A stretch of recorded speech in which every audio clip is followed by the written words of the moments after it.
Hello and welcome to this 10th installment of translating Julius Caesar's account of the Battle of Pharsalus in Book 3 of his Civil War. Today we're up to section 92. So in the last two sections we'd covered off the speech of Crestinus and the gist of the speech that Caesar gave to his troops just before the engagement.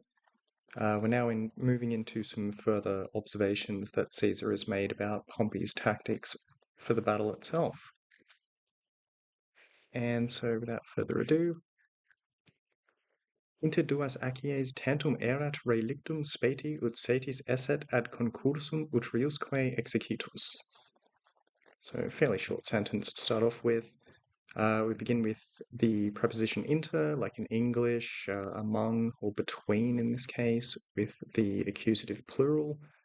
So we've got Acies for battle lines, and duas, the cardinal number 2, agreeing with Acies.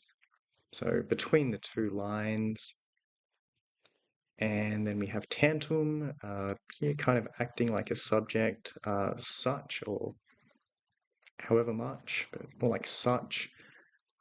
And that's followed by a passive pluperfect. Relictum agreeing with tantum here with the verb to be. Such had been left over or abandoned, even left empty, something along those lines. And that's going with a partitive genitive here of spati, like English space. So such had been left empty or unoccupied in the context of a battle of space. And then we move into a consecutive clause following with ut, that, and we'll get back to say this in a minute. Esset, so the verb to be in the imperfect tense, third person singular active, subjunctive here, since we're in a consecutive clause. Literally, it was, that it was, with satis, sufficient or enough. And it's enough for ad concursum, so the preposition ad with the accusative here, it's kind of a perfect participle form. Related to the verb for running, but are running together with con. Really the advance or the charge, and it's going to be the charge of again, so possessive genitive in this case, utriusque executus. So we've got executus, the singular for army, utriusque, a pronoun agreeing with executus. It's related to uter, which means one of a pair, which one of a pair. Utriusque means both or each of a pair. And so it's a space sufficient for the advance or the charge of both armies. And so, quick translation, between the two battle lines, such a large area had been left unoccupied that it was enough for the advance of each army. But, and that's the first word of the next sentence, sed Pompeius suis praedixerat ut Caesaris impetuum excepirent neve se loco moverent aciemque eius distrahi paterentur. Okay, and that sentence is going to go on for quite a while, so I'm just going to break it up into three parts. So, but, however, Pompeius in the nominative singular, so he's our subject. For praedixerat, it's a pluperfect indicative, third person singular active. In this case, had said beforehand or in context, considering the object as well, had ordered beforehand, and the people he had ordered are his own men, suis. So it's acting substantively. It's the third person possessive adjective in the dative plural. So he had ordered his own men that, and we're moving into an indirect speech here. Let's see, yeah, we'll start off with the main verb actually, excipitant. So we've got subjunctive, imperfect subjunctive, taking place in time after the pluperfect. Excipitant, third person plural, active, imperfect subjunctive. They should receive or withstand. Direct object is impetuum, so the charge. This is specifically the charge in the accusative singular. And another possessive genitive, this time of Caesar's name. So it's Caesar's charge, obviously referring to Caesar's army, not just Caesar himself. They should withstand Newe, which is an alternative form, pardon me, of neck or neckwe, et non, and not. Moverent, so it's another imperfect subjunctive, third person plural active. English move is fairly clear from that, and it's basically what it means here. And they should not move. Direct object is the reflexive pronoun third person in the accusative, not move themselves. Loco, it's ablative of loco, or locus,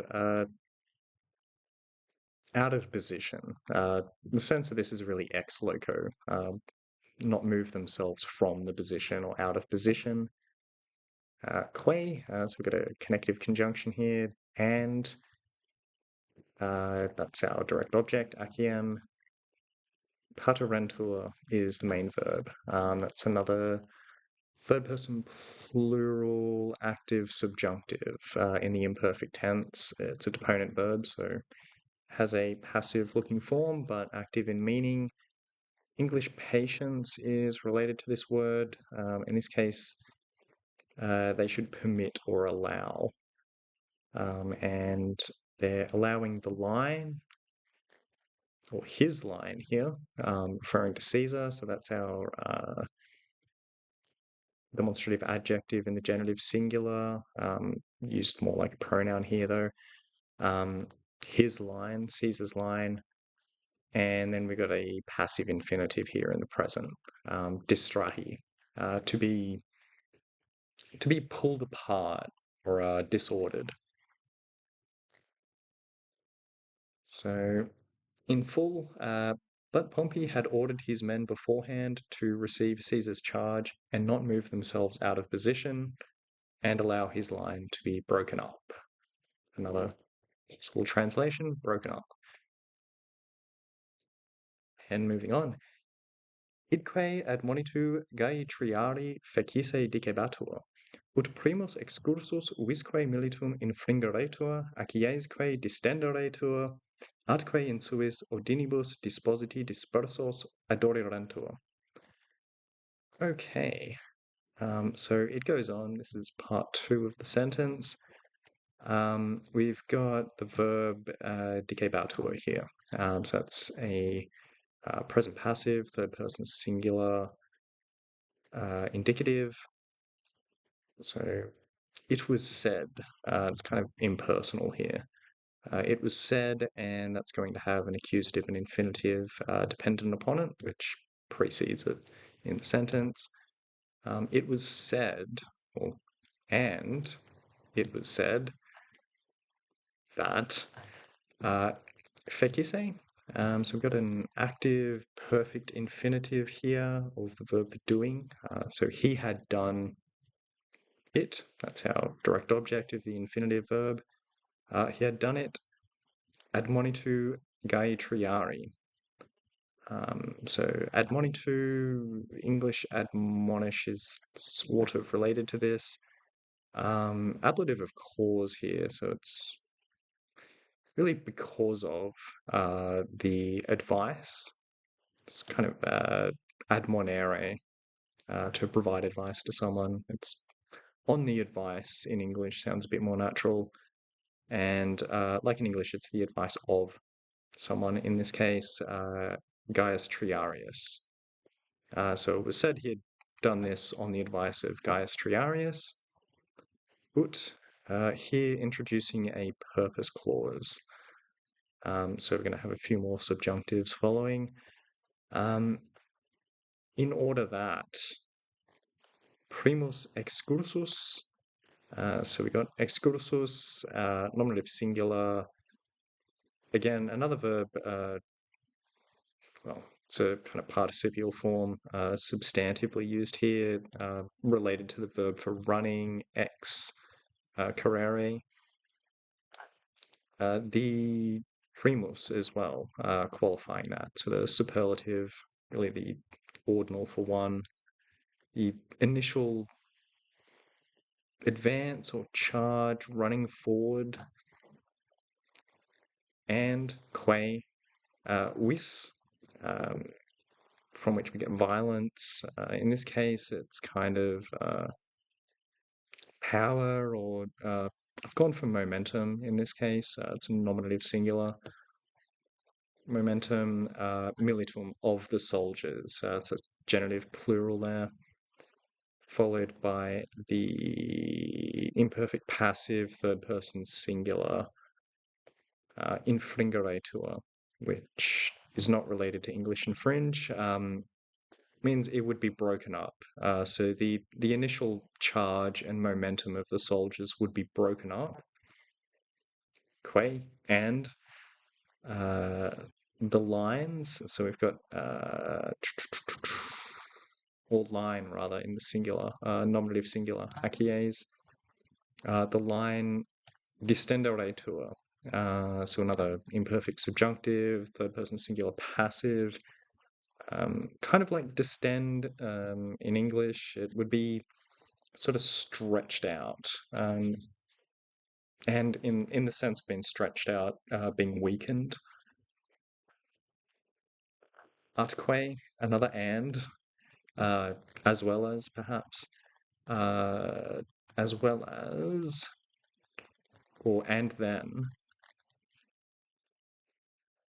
And our subject, so we've got a couple of perfect participles used substantively here. We've got the subject here and the object here. Both are perfect participles used substantively. So our subject, this is a nominative plural masculine, dispositi, like disposition. So those positioned in suis ordinibus. So preposition in with the ablative plural ordinibus, ablative plural for ranks, and suis, the possessive adjective agreeing with ordinibus. In his ranks. So those positioned in his ranks, adorarentur. So that's an active meaning, passive form, third person plural, imperfect subjunctive. They would attack or fall upon dispersos. So that's our accusative plural masculine, substantive participle, like disperse, those disordered, something like that, those out of position. And so in full for that second part, and it was said that he had done this on the advice of Gaius Triarius, in order that the initial charge and momentum of the soldiers would be broken and the lines overextended, and then those in position in his own lines would fall upon the scattered enemy. Actually, scattered is probably the best translation of dispersos. Considering how long this sentence has gone on for, I've made an end of it here in English, even though in Latin it continues on. That's just so you don't have a really large, stilted English sentence, but it's a matter of taste and whether you can come up with a better translation than I have to fit it all together in one neat sentence. In any case, though, in Latin, it continues on. Leviusque cassura piles sperabat in loco retentis militibus, quam si ipsi emissis telis occurrissent, simul fore ut duplicato cursu Caesaris milites exanimarantur et lassitudine configurantur. So he goes on. And, so another connective conjunction, and sperabat, so we got an indicative verb here. So this is third person singular active, imperfect. Well, he hoped, but I think it's more in the sense of he expected. Hope sounds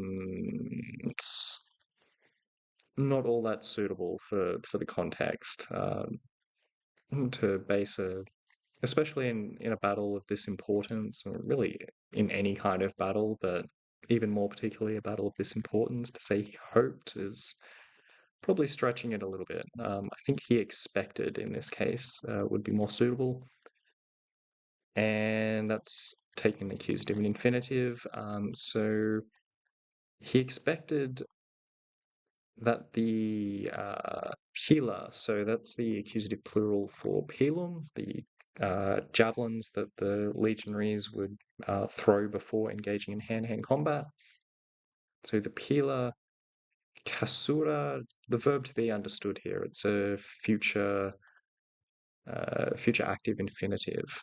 So we got the future participle, the verb to be not written but understood. Kasura, so the pila would fall, and they would fall. This is a comparative adverb here. Levius, more lightly, literally, with less force. So he expected that the pila would fall with less force. In loco latentis militibus. So in loco, preposition in with loco again in the ablative, in position, and it's the soldiers here were in position, militibus. Ablative plural with latentis, the perfect participle, ablative plural agreeing with militibus. Like English retain, basically what it means here. The soldiers were held in position, in loco, in position. So they would fall with less force. It's an ablative absolute, really. The soldiers being held in position. Quam si. So quam, not a relative pronoun here. This is the adverb. It's in conjunction, rather. It's indicating a point of comparison, the same way in English if we say, for example, A is better than B. Than in Latin is expressed as quam. So than C, and that's expressing the if part. So we're in a conditional statement now. Really, we're just in the apodosis part of the conditional statement. So the second part, si ipsi emissis telis occurrissent. So then if, and we've got the emphatic pronoun in the masculine nominative plural, ipsi, so they themselves. Occurrissent, it's another verb for running, kind of obicorrere. It's a pluperfect subjunctive, third person plural active. Something like if they had run before or run in front of, emissis telis.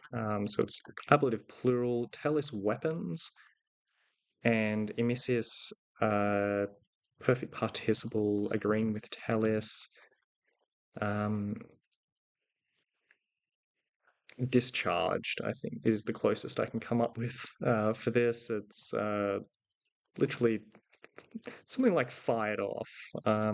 So if than if, so the pillar would fall with less force, the soldiers being held in position, than if they were really, or they had run, than if they themselves had run before discharged weapons. And we move on. Simul, so that's our adverb. In this case, something like similarly or in the same vein. And we've got this fore ut, which is the future infinitive of the verb to be. So something like it would be. It would be the case that. So ut.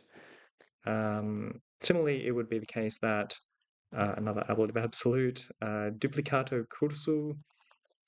So cursu, like English course, like a running course. It's not related to the word curse, completely different word. Um, the course is in the distance. Duplicato, pretty much exactly how it you might think of it in English. The distance being doubled, so perfect participle. The distance being doubled.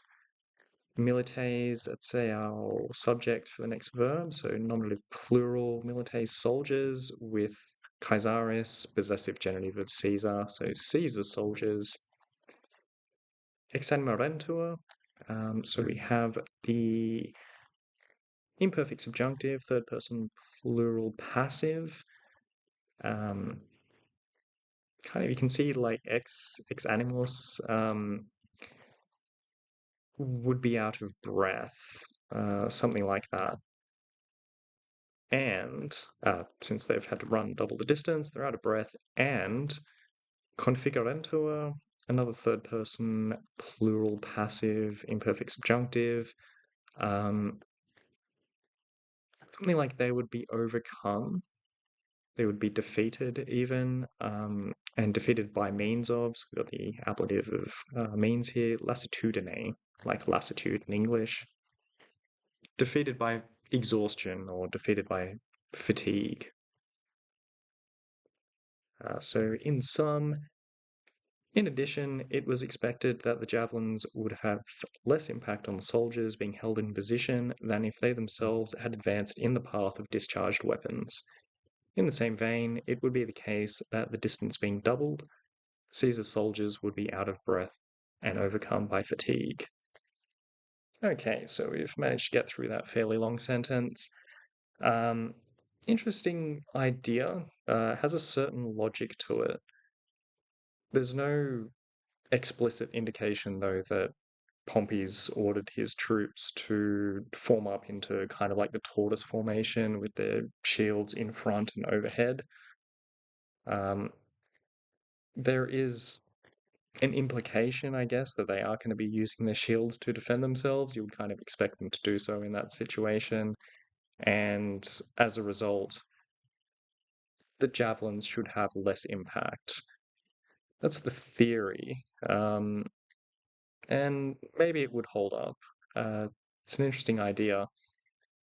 It's also interesting to note here the way in which Roman legions would attack at this time. I think the popular idea is very much of like the opening scene of Gladiator, where the legions advance very methodically and even clinically towards the enemy. But what Caesar is saying, what he's going to sort of expand upon in a moment, is actually just charge in the way you'd expect like a barbarian army to charge forward.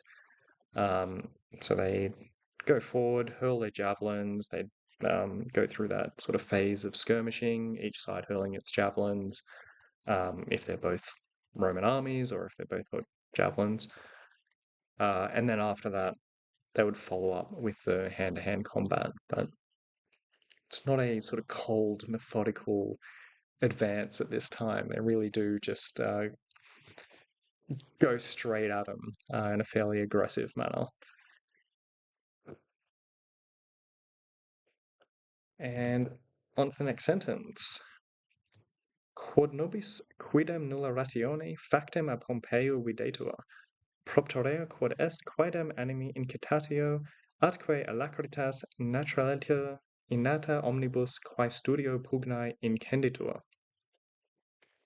Okay, so we're starting off with quod here, just meaning which thing, relative pronoun in the neuter nominative singular.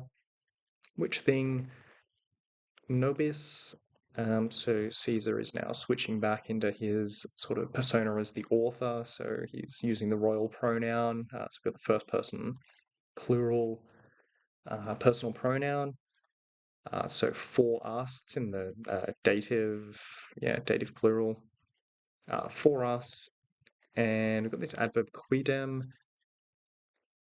Here it can be used in the context. It's either a kind of limiting or an emphatic meaning. I think it's limiting in this case. Be something like for us at least, something like that. For us at least, and we'll go to our main verb. So, videtur, that's in the present tense. It's a third person singular passive. Um, it seems. We've got the verb for seeing in the passive. So, it seems, and it seems that. And we're going to go into accusative and infinitive again. Factum. So factum, in this case, it's part of the perfect passive infinitive. So again, the verb to be understood but not explicitly written. So it's factum esse,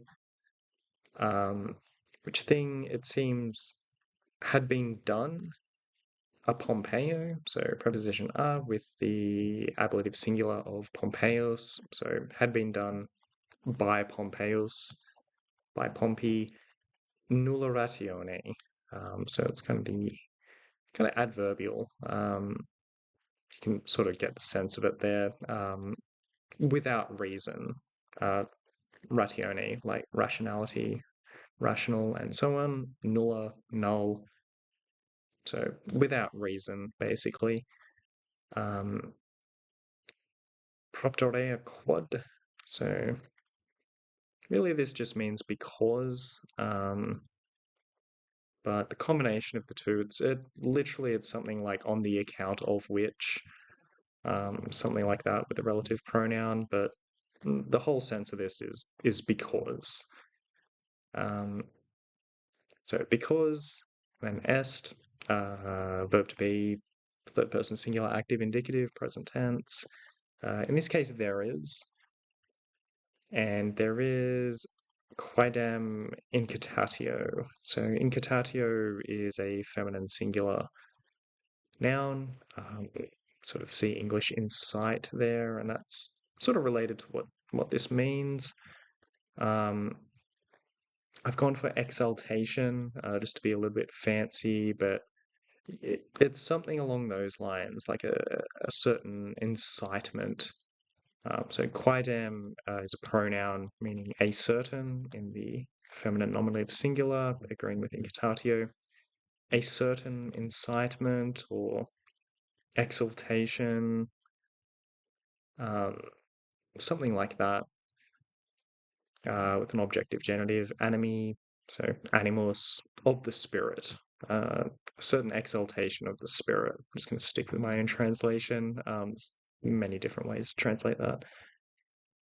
And atque, or as well as, alacritas, so we got another feminine nominative singular, like alacrity in English, an eagerness, naturaliter, so an adverb, naturally.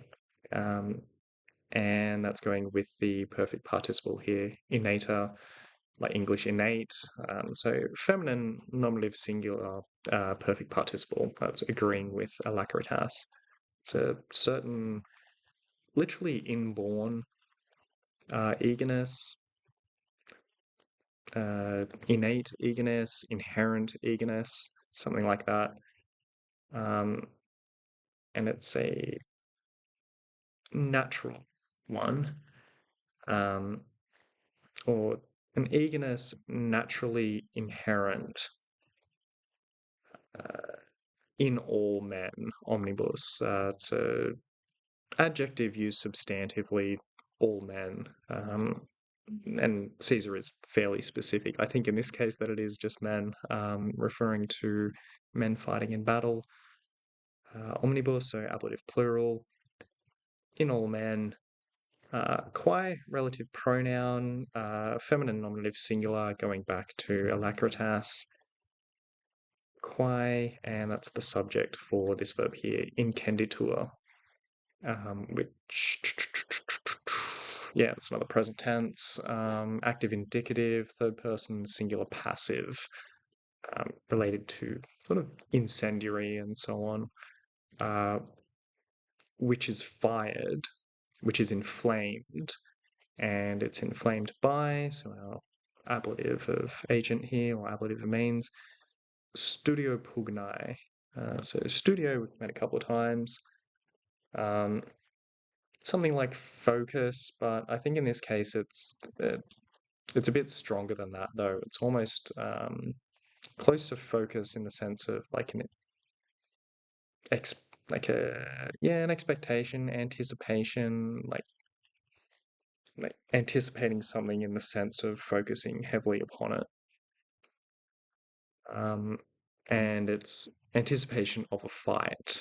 So that's the genitive singular pugni. Um, really of battle here though. That's what Caesar means.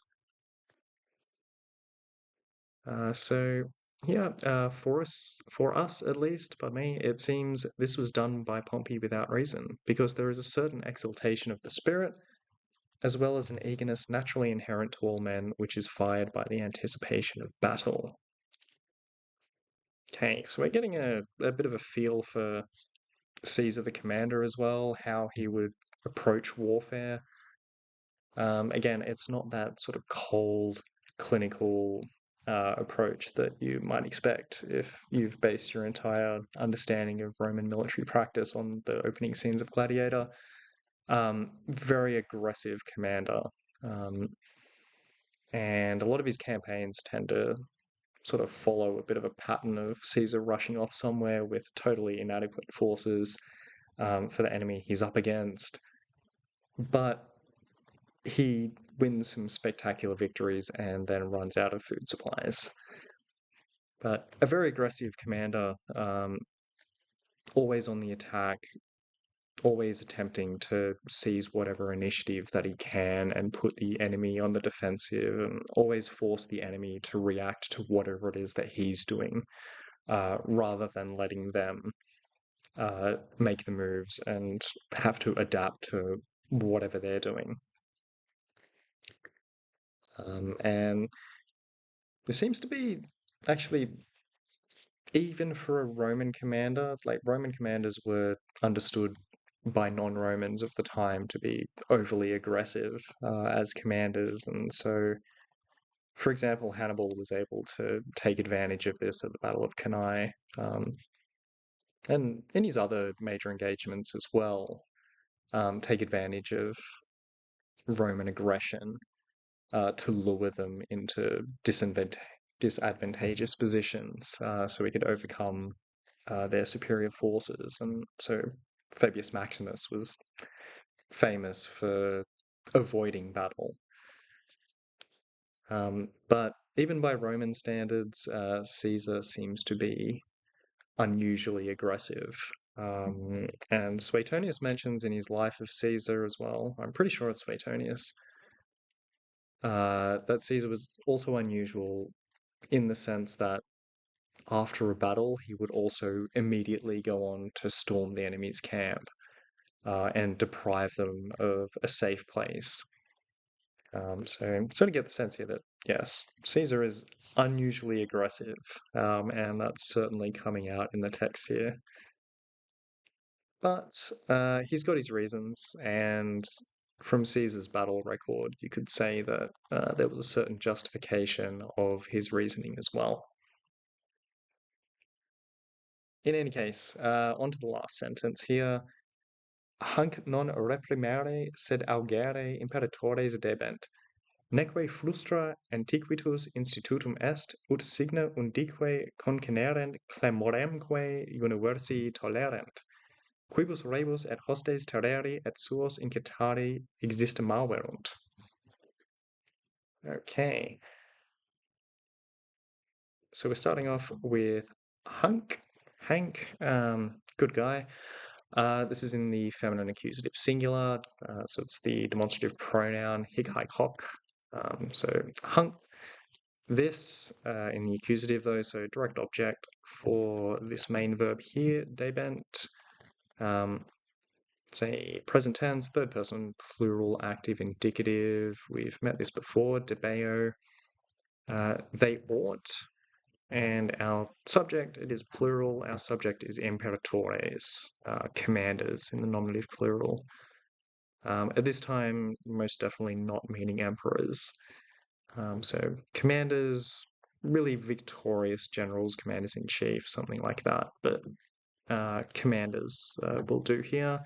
So you can say commanders ought. Well, this commanders ought. Actually, yes, because we're going to have two infinitives following. Um, non reprimere.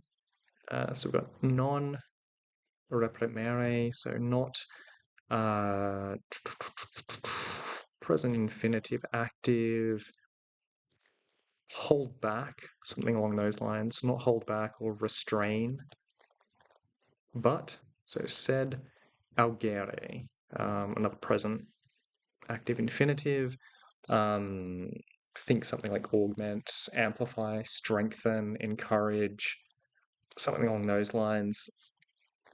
So he's saying this commanders ought not to hold back, but to encourage.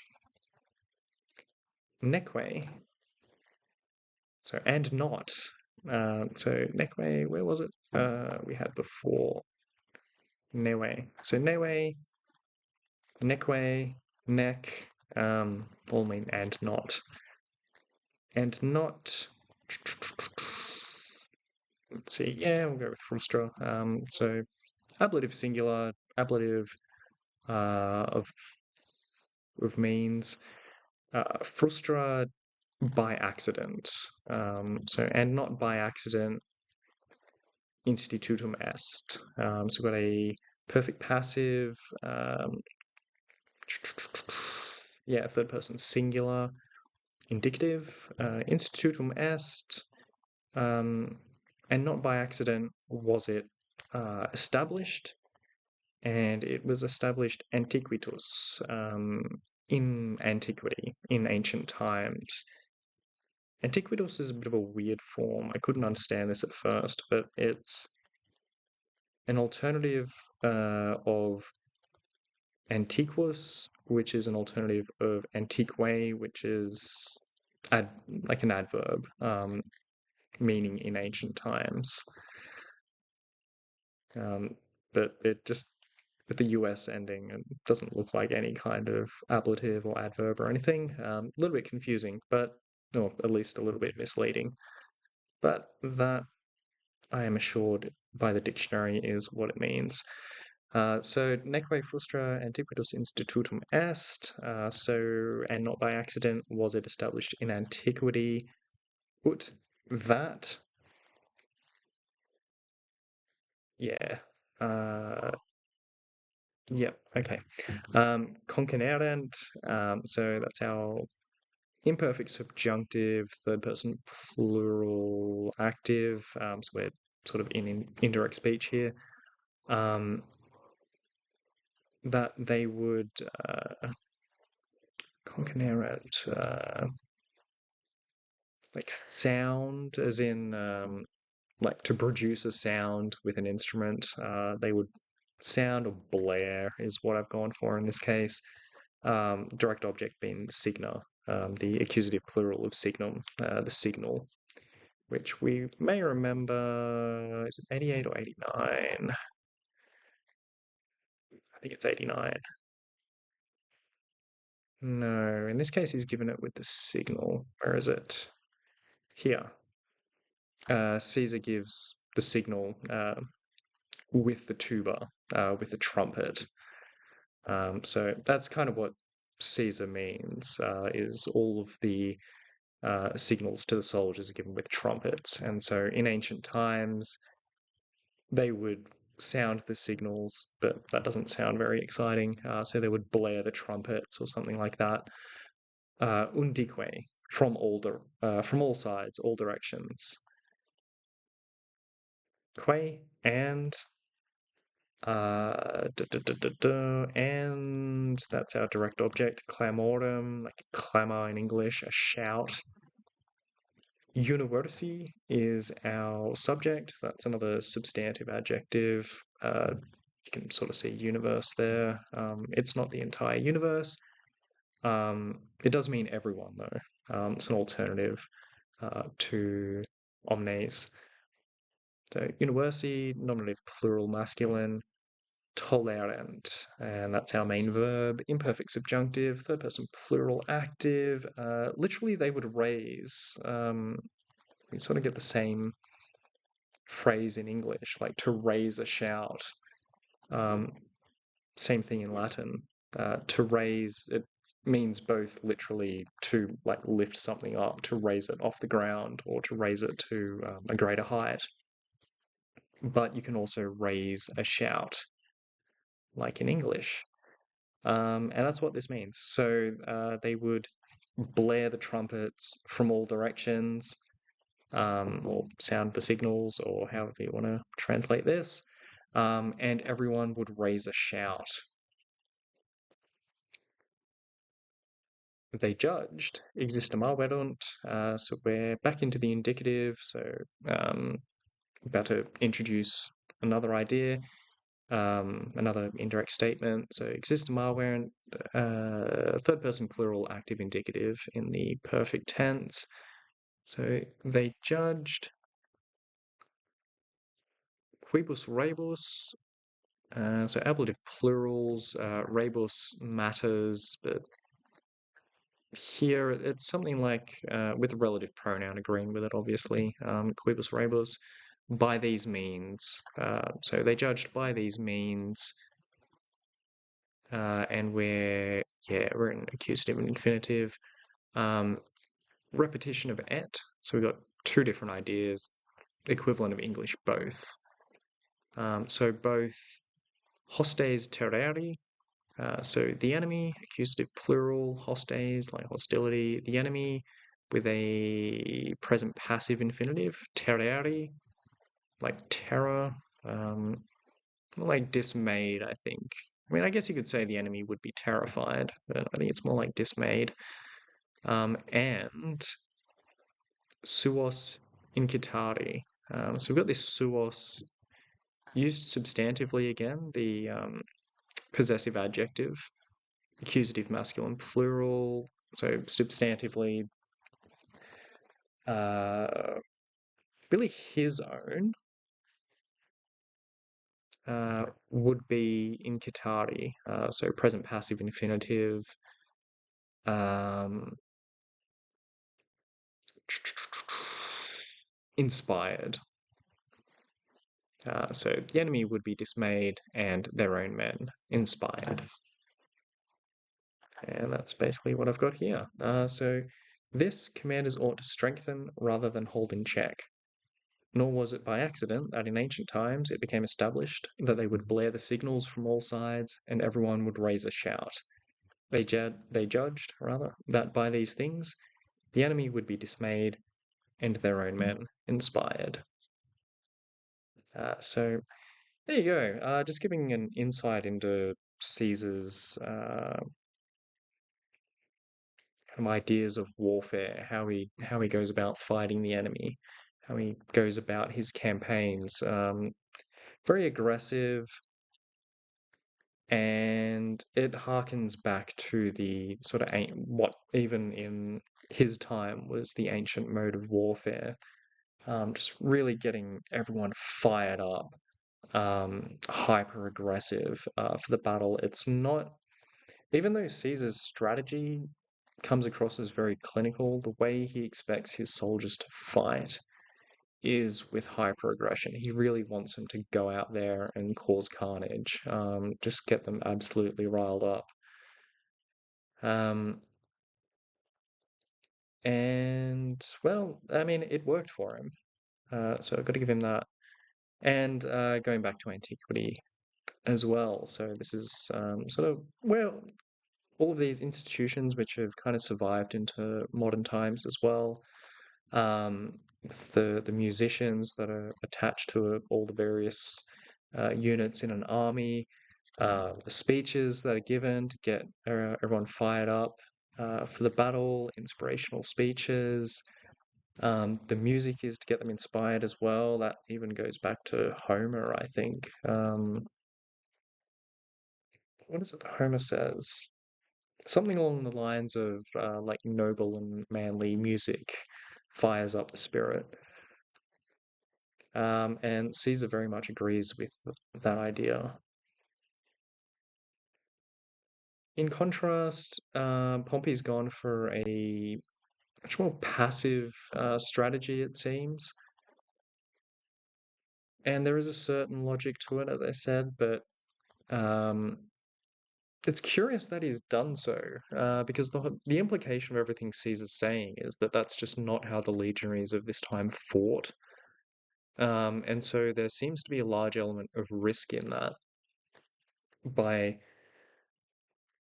changing their normal mode of fighting.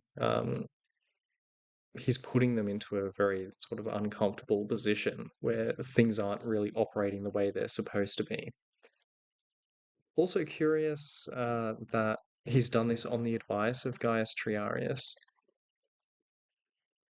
because out of everyone who's involved in this campaign, including Caesar himself, Pompey has more experience fighting Roman troops and Roman commanders than anybody else. He'd fought with Sulla in Italy as a young man, then in Sicily, then in Africa, then in Spain against Sertorius. It's strange that Pompey would have felt the need to deploy this strategy on the advice of someone else. It is possible that after all of his experience, he's decided that maybe this is the way he's going to win. Um, I'm not totally sure about that. It just seems very strange, though, that Pompey's decided on this, especially also given his superiority in infantry numbers as well, in addition to the fact that he has massive superiority in cavalry.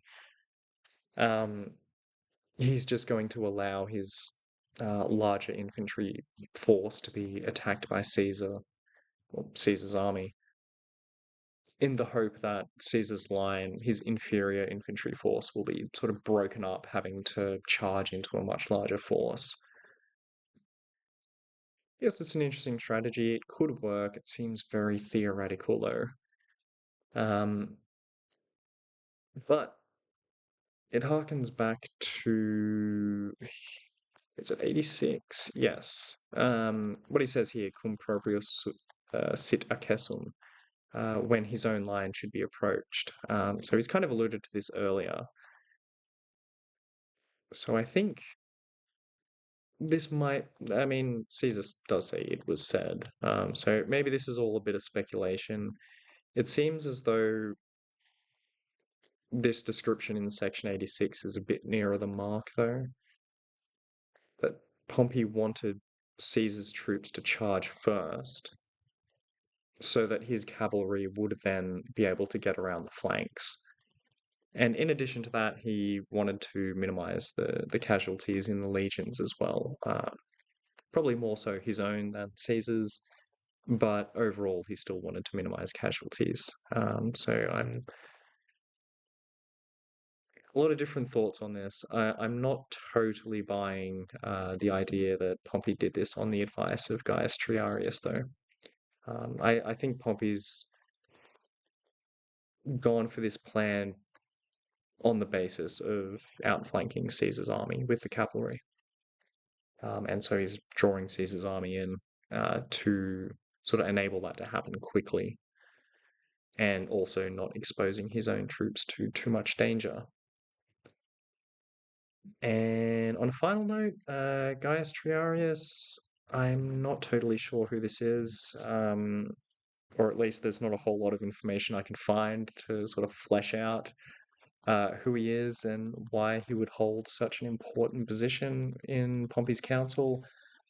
There was a Triarius who fought under Lucullus many, many, many years before Pompey himself went out to fight Mithridates and Tigranes. Triarius himself was eventually defeated, though, as well, though it's not really held against him. But nonetheless, he was defeated by Mithridates. Um, I don't think it's going to be that Triarius. It may be another relative. There's another Gaius Triarius mentioned as a commander of the fleet during the Civil War. More likely to be that Triarius, but then that raises the question of why Pompey would apparently hold the advice of that Triarius in such high regard that he's going to implement the plan suggested by Triarius. So, not enough information to really make a whole lot of sense of this or for it to seem totally plausible. I suspect that this was largely Pompey's own plan. Where this rumor of Triarius whispering in Pompey's ear came from, I couldn't say. But it's reached Caesar in any case, and Caesar's decided to report it. And that's pretty much everything I had to say about section 92. So we're right on the eve of the battle.